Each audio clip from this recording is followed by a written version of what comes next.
In a former life, this building was a prison.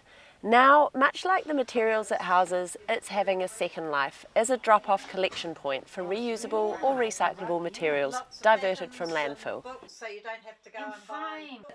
Everyone who volunteers here is doing like 10 other things in other places for the environment. So they're doing like the prison bag project, which is making 10,000 bags. I think they're up to 6,000. It's all from recycled materials, stops it going to landfill.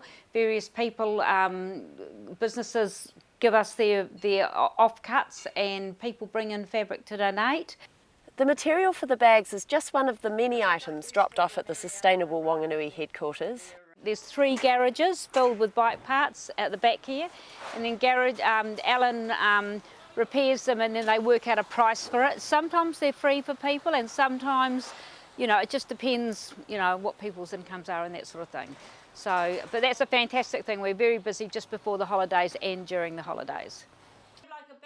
The centre is run by paid and volunteer staff passionate about educating local residents on the importance of the 3 R's: refusing, reusing and recycling. The batteries, no one really knows what to do with them, and even though it says on that don't throw it in your rubbish bin, that's where they most end up. A lot of people don't realise what to do. No one tells you what to do with them. So people give a donation to help those be recycled, but they're very, very polluting to, in every way, and to recycle, and people normally throw them in the tip and then they go into our groundwater and then they're there forever. Oh, more domestic flaming batteries, God, they're everywhere. But this is the toothbrushes. So the toothbrushes and all the bits and pieces that go with it you can bring, and they get recycled, because all those tubes are metal, of course.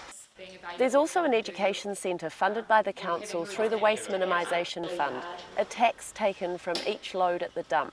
Working with schools, we get various feedback as to how the kids are going, and we're teaching the next generation, and they're often going and teaching their parents and teaching their teachers.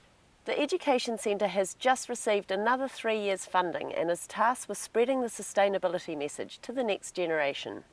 We always use the example of, you're going to have a lemonade and you could choose, I think, is it Schweppes in the clear ones and Sprite in the green one. It's better to go clear because they actually get recycled. Much of the work being done at the centre focuses on making being green fun and accessible.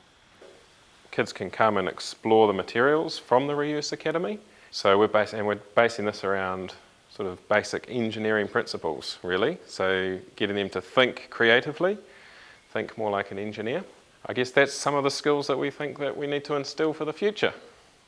It also runs courses for adults, busting myths and helping people navigate the complex do's and don'ts of recycling. I think a big misconception is that your green waste or your food scraps will break down in landfill, so it's okay to throw them in the rubbish bin.